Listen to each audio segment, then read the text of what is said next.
Patricia Bullrich, a ver. Yo te quiero decir dos cosas sobre lo que dice Bullrich. ¿Ustedes se acuerdan lo que pasó al principio del gobierno de Mauricio Macri con la justicia del trabajo? ¿Qué pasó y qué decía Macri? ¿De qué hablaba? Sí, vamos a terminar con la mafia de juicios laborales. La mafia de los juicios laborales, y además hubo una ofensiva feroz contra los jueces de trabajo que o sacaban fallos o cautelares que avalaban paritarias o que repudiaban despidos. Esto duró mucho tiempo y además hubo una persecución dirigida a ciertos jueces del fuero laboral. Esto me parece que es un poco lo que está trayendo también ahora Patricia Bullrich, ¿no? Denostando a este fuero, que es justamente el único fuero donde tienen los trabajadores y las trabajadoras la posibilidad de defenderse, ¿no? Viejas rencillas. Oye, una cosa, en el momento histórico que cita Patricia Bullrich, cuando dice al final los jueces lo único que hacían era fallar a favor de sindicalistas, era devolverle el 13% que ella le había sacado a los trabajadores estatales y a los jubilados durante lo que fue el 2000. Y después, digo, para hacer un festival, cuando habla de justicia transaccional, ¿no? Lo dijo ella solita. Si no la podemos comprar, no me gusta. El Poder Judicial es uno de los poderes del Estado donde se dirimen las controversias de derecho. No hay por qué hacer algo transaccional. Cuando hay una controversia de derecho, uno va al Poder Judicial. Esto es ejercer un derecho. Agrego algo a lo que decía Irina.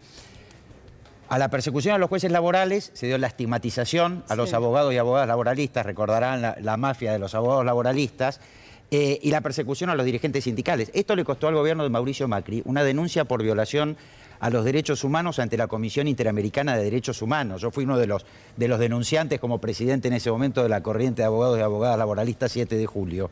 Y ustedes fíjense que vuelve ese circuito, digamos, el ataque a la justicia del trabajo, el ataque a los abogados y abogadas laboralistas, el ataque a los dirigentes sindicales.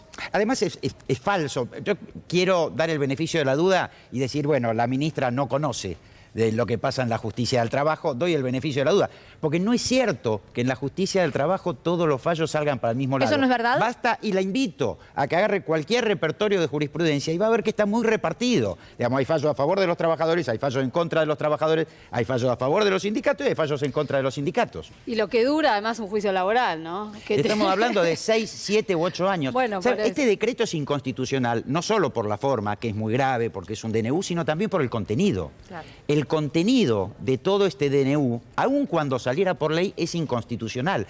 Da la posibilidad, por ejemplo, en contra del interés de los trabajadores, que cuando un trabajador o una trabajadora gana un juicio después de 6, 7, 8 años de pleito, el demandado, condenado a pagar una deuda laboral y a devolver un dinero que retiene desde hace 6, 7, 8 años, elija pagar en 12 cuotas.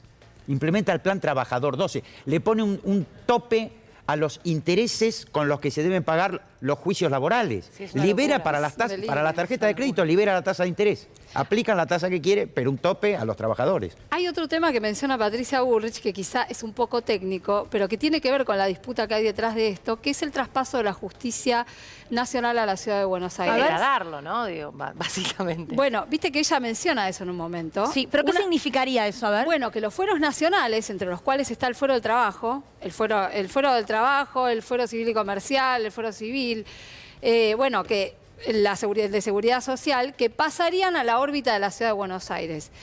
Hay que decir que históricamente Juntos por el Cambio se siente muy tranquilo con la justicia de la ciudad de Buenos Aires, sienten que es propia prácticamente, aunque sabemos que hay jueces y juezas que no son de ese palo, pero sí sobre todo con la parte del Ministerio Público Fiscal. Y hay una resistencia muy grande también de los fueros nacionales a este traspaso.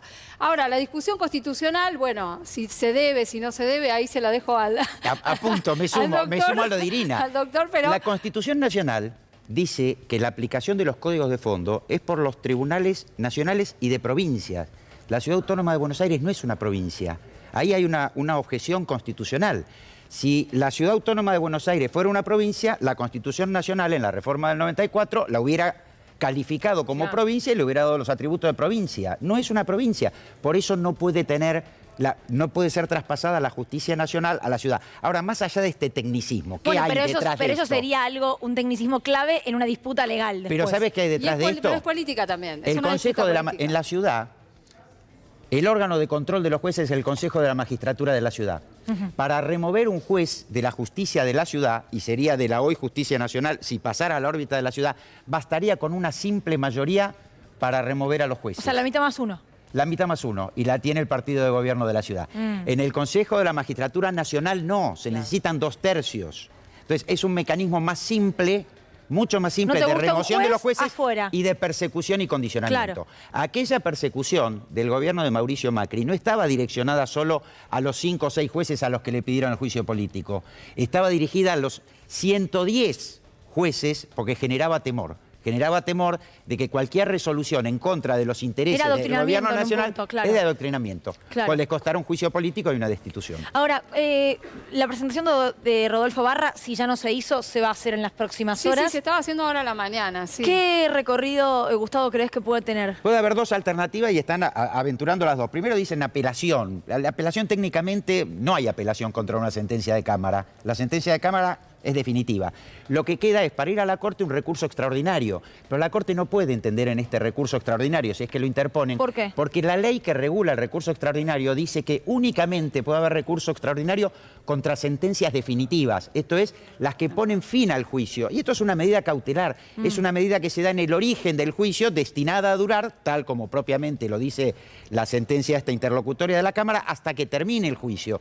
Con lo cual, una medida cautelar, según la ley, si la Corte respeta la ley, no puede adentrarse Claro, en el porque no es tratamiento de la definitiva. medida No cautelar, es definitiva. salvo que viole la ley. Salvo que la Corte viole la ley. Ahora, ¿qué pasa con el con la contencioso competencia, administrativo? Con la claro. competencia. Y acá también está tratado. Las cuestiones de competencia tienen su trámite de resolución. Ahora, hay una ley de medidas cautelares contra el Estado que dice que cuando hay colectivos vulnerables y los trabajadores y trabajadoras son colectivos vulnerables. Alguien me puede decir, Ciampa, ¿de dónde lo sacás? De la propia Constitución, que ordena protegerlos especialmente por ser un colectivo vulnerable, por la posición que tienen en las relaciones laborales. Esta posición de debilidad, de desigualdad negocial.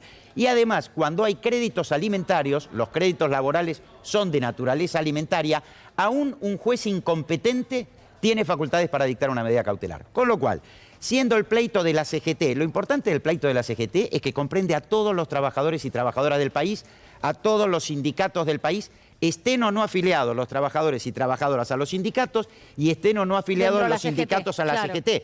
Representa a toda la clase trabajadora de la Argentina.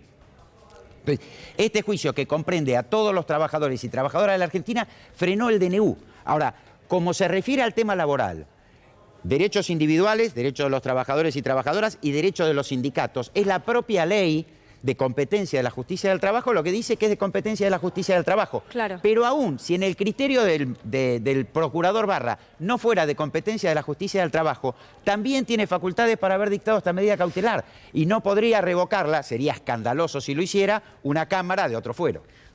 Todo puede ocurrir. Argentina, Pero país sería generoso. escandaloso. Sin duda. Gracias, doctor, por haber venido. Gracias, Luli. Gracias.